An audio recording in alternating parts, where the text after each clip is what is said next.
ኑር ተስፋ ማሽኖች አስመጪ ድርጅት ዘመኑ የደረሰበት በቤት ቆጣሪ ከሚሰሩ አንስቶ ግዙፍ ዘመናዊ የዳቦ መጋገሪያ ማሽኖች ይሸምቱ። የአውሮፓ ስታንዳርድ ተች ስክሪን የሆኑ የዳቦ መጋገሪያ፣ የኮኪስ፣ የፓትራ፣ የማካሮኒ፣ የዱቄት ማሽኖች እናስመጣለን። በራሳችን ኃላፊነት ገጥመን እናስረክባለን። እንደ ፍላጎቱ ከ4 ፓትራ አንስቶ ባለ 2 በር ተካፋች መጋገሪያዎችን እናስመጣለን። የእንቁላል መምቻ ፓትራ፣ ማቡኪያ፣ መዳመጫ፣ መቁረጫ፣ መጠቅለያ፣ ሌሎች አስፈላጊ መሳሪያዎችንም እናቀርባለን። ያስገባናቸውን ማሽኖች በአካል መጥተው መመልከት ይችላሉ። መለዋወጫ በየአይነቱ ያገኛሉ። ጥገና ሰርቪስ እንሰጣለን። በኤሌክትሪክ በጋዝና በናፍጣ የሚሰሩ አማራጮች አሉን። የ1 ዓመት ዋስትና እንሰጣለን። ለድርጅቱ ሰራተኛ ማሰልጠን፣ መቅጠር፣ የአዋጅ ጥናት ማቅረብ፣ አስተዳደራዊ መዋቅር መዘርጋት ተግባራችን ነው። በ0982 928757 በመደወል ወይንም ቴሌግራም ቻናላችን ኑር ተስፋን በመቀላቀል መረጃ ማግኘት ይችላሉ። አድራሻ መገናኛ ዘፍመሽ ፊት ለፊት ክሬኔት ህንፃ 4ኛ ፎቅ፣ ሜክሲኮ ኬኬርጎን አይመን ህንፃ 2ኛ ፎቅ። ጥራት ያለው ምርት በተመጣጣኝ ዋጋ። ሜሪት የቋንቋ ማዕከል። አንድ ተማሪ በስንት ወር እንግሊዘኛ ቋንቋ መናገር ይችላል? እርስዎ ግምትዎን ያስቀምጡ። እንግሊዘኛ በ2 ወር መናገር እንደሚችሉ ያምናሉ? ያውም ያለ ደብተርና ስክሪፕት ሆነዋ። አማርኛ ቋንቋ መናገር ይችላሉ? አማርኛ በመናገሩ እንግሊዘኛ መናገር እንደሚችሉስ ያውቃሉ? ዲፕሎማ ወይም ዲግሪ፣ ማስተርስ አለዎት? ዲግሪ ወይም ማስተርስ የተማረ የጽንሰ ሐሳብ ዕውቀት ቢኖረውም የቋንቋ ችግር ካለበት ሐሳቡን በቀላሉ ለመግለጽ ይቸገራል። እኛ ዘንድ ከመጡ መፍትሄ ይገኛል። በአጭር ጊዜ ብቁ እናደርጎታለን። በአደባባይ ቆመው ማውራት ይችላሉ። እንግሊዘኛ ቋንቋ በማስተማር የ20 ዓመት ልምድ አለን። አዲስ የቋንቋ ሳይንስ ባለቤት ነን። በርካታ ጥናትና ምርምር አቅርበንሎታል። ካላመኑ ይጎብኙን። እውነት ስለሆነ ለመማር አያመንቱ። በመደወል ቀጠሮ ይውሰዱ። በአካል ለመማር ካሰቡ ተመዝግቦ ቦታ ያዙ። አድራሻ ሜክሲኮ ኬኬርጎን አይመን ህንፃ 2ኛ ፎቅ ላይ፣ መገናኛ ዘፍመሽ ፊት ለፊት ኬሬኔት ህንፃ 4ኛ ፎቅ ላይ ያገኙናል። ለተጨማሪ መረጃ 0922 08 2408 ስልካችን ነው። ሜሪት የቋንቋ ማዕከል።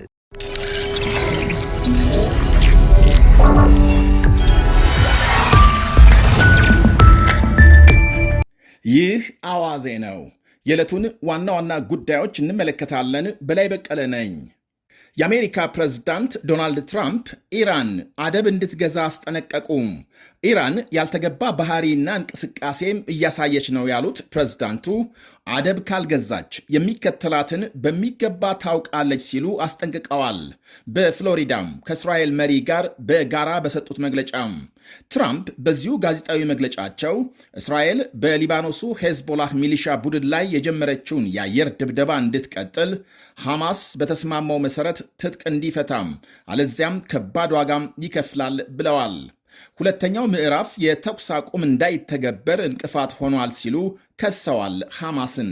እስራኤል ግን ሙሉ በሙሉ በዕቅዱ መሠረት እየተጓዘች መሆኗን አክለዋል።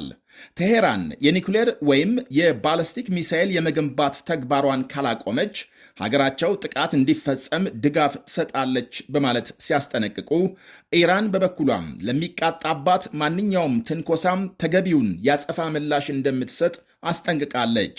የኢራን ጠቅላይ መሪ የአያቶላህ አሊ ካማኒ ከፍተኛ አማካሪ ባሰራጩት መልእክት ቴሄራን ከነ አሜሪካም የሚሰነዘርባትን ጥቃት መክታም እጥፍ ምላሽ ለመስጠት በተጠንቀቅ ቆማለች ብለዋል። ሐማስም ለትራምፕ አስተያየት በጻፈው ምላሽ ትጥቅ የመፍታት ስምምነቱ ሙሉ በሙሉ ተግባራዊ የሚሆነው ነፃም የፍልስጤም ሀገርነት ምስረታም ውጤት ሲታይበት ነው ብሏል። ትራምፕ የኢራንን ጉዳይ እንደገና አንስተው ቴሄራን ባለፈው የተመታባትን የኒኩሌር ጣቢያም ቀይራም ግንባታ እያካሄደች መሆኑን ካረጋገጥን ያለምንም ማቅማማት ድብደባ እንፈጽማለን ሲሉ አረጋግጠዋል።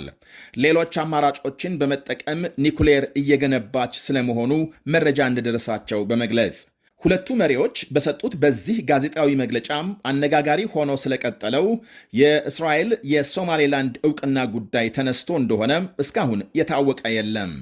ይህ በእንዲህ እንዳለ የመንግስታቱ ድርጅት ጸጥታው ጥበቃ ምክር ቤት የእስራኤልን ዕውቅና በአብላጫ ድምፅ ማውገዙ ታውቋል። ምክር ቤቱ ሌሊቱን ባካሄደው አስቸኳይ ስብሰባ በርካታ ሀገሮች የእስራኤል እርምጃም በጋዛ ሁኔታ ላይ ተጨባጭ ተጽዕኖ ሊያሳድር እንደሚችል ስጋታቸውን ገልጸዋል። በተባበሩት መንግስታት የሶማሊያ አምባሳደር አቡበከር ኡስማን ምክር ቤቱ የእስራኤል አካሄድ በሀገራቸው ላይ የተቃጣ ወረራ አድርጎ እንዲያወግዝ ጠይቀዋል።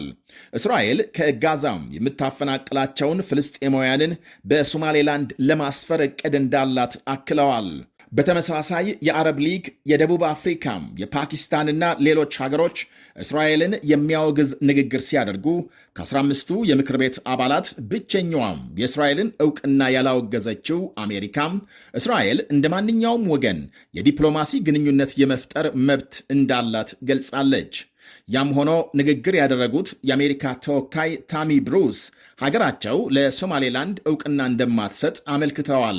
ምንም እንኳን የእስራኤልን ባይቃወሙም በታይዋን ጉዳይ ልክ እንደ ሶማሊያ ተመሳሳይ አቋም የምታራምደው ቻይናም የእስራኤልን ዕውቅና ካወገዙ ሀገሮች አንዷ ስትሆን ደቡብ አፍሪካም በአፍሪካ ቀንድ ሰላም ግልጽ አደጋም የሚደቅን ነው ብላለች። የእስራኤልን እርምጃም የመንግስታቱ ድርጅት ጸጥታው ጥበቃ ምክር ቤት 15 አባላት ሲኖሩት ድምፅን በድምፅ የመሻር መብት ያላቸው 5 ቋሚ አባላት ቻይና፣ አሜሪካም፣ ፈረንሳይ፣ ሩሲያና ብሪታንያ ናቸው።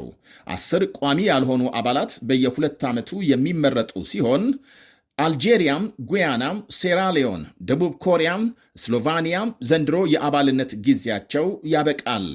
ዴንማርክ፣ ግሪክ፣ ፓኪስታን፣ ፓናማና ሶማሊያ በ2026 የሚሰናበቱ ይሆናል።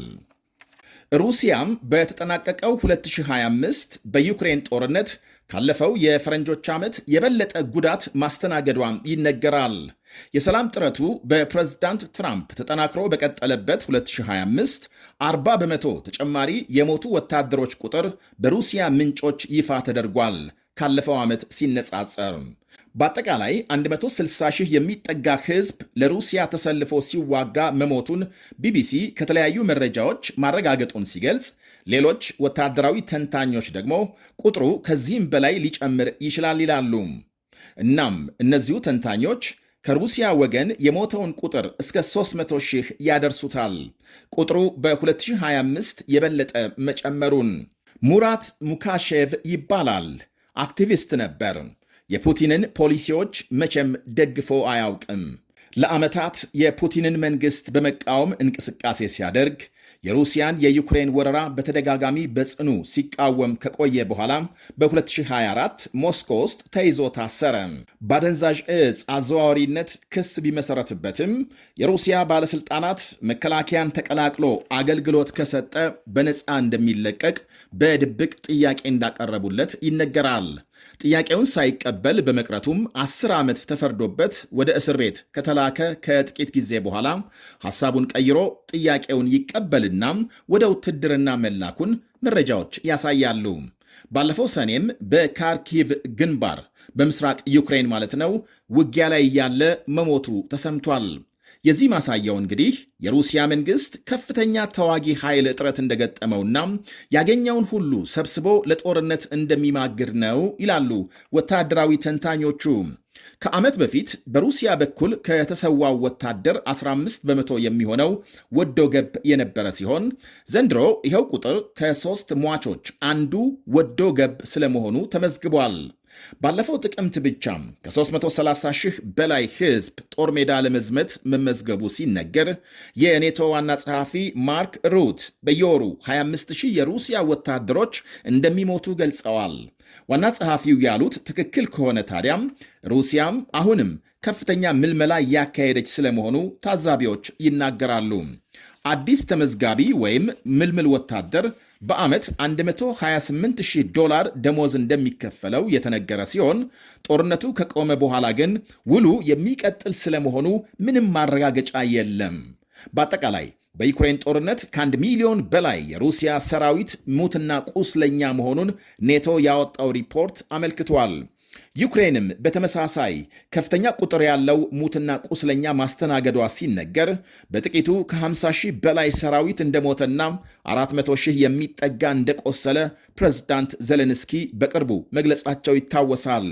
በጦር ግንባር የጠፉ ወይም የተማረኩ ደግሞ በ10 ሺዎች የሚቆጠሩ መሆናቸውን አክለዋል። ቱርክ ከ350 በላይ የአይሲስ ሽብር ቡድን አባላት ይዛ ማሰሯ ተነገረም። የሀገሪቱ መንግሥት ባወጣው መግለጫም በዛሬው ዕለት ብቻም በመላው ቱርክ በተካሄደ ዘመቻም 357 ተጠርጣሪዎች ተይዘው መታሰራቸውን አመልክቷል። የአሁኑ የአደን ዘመቻም በሰሜን ምዕራብ ቱርክ ከአይሲስ ታጣቂዎች ጋር ለ8 ሰዓታት በተካሄደ ውጊያም 3 የፖሊስ አባላትና 6 የቡድኑ አባላት መገደላቸውን ተከትሎ የተካሄደ ነው። በዚሁ በትላንቱ ግጭት ከተገደሉት ሌላ 8 ፖሊሶች መቁሰላቸውን ባለሥልጣናት ገልጸዋል። ከሳምንት በፊትም በተመሳሳይ ለገና በዓል በክርስቲያኖች ላይ ጥቃት ለመፈጸም አቅደው ነበር የተባሉ 115 ተጠርጣሪዎች መያዛቸው ይታወሳል። የዛሬው ዘመቻም ዋና ከተማ አንካራና ኢስታንቡልን ጨምሮ መላውን ቱርክ ያካለለ እንደነበር የሀገር ውስጥ ጉዳይ ሚኒስቴር ገልጧል። ከተያዙት 41ዱ በትላንቱ ውጊያም የተሳተፉ መሆናቸውን የሀገሪቱ ፕሬዝዳንት ራሲብ ጣይብ ኤርዶዋን በግጭቱ ለሞቱ ቤተሰቦች የሐዘን መግለጫም ልከዋል።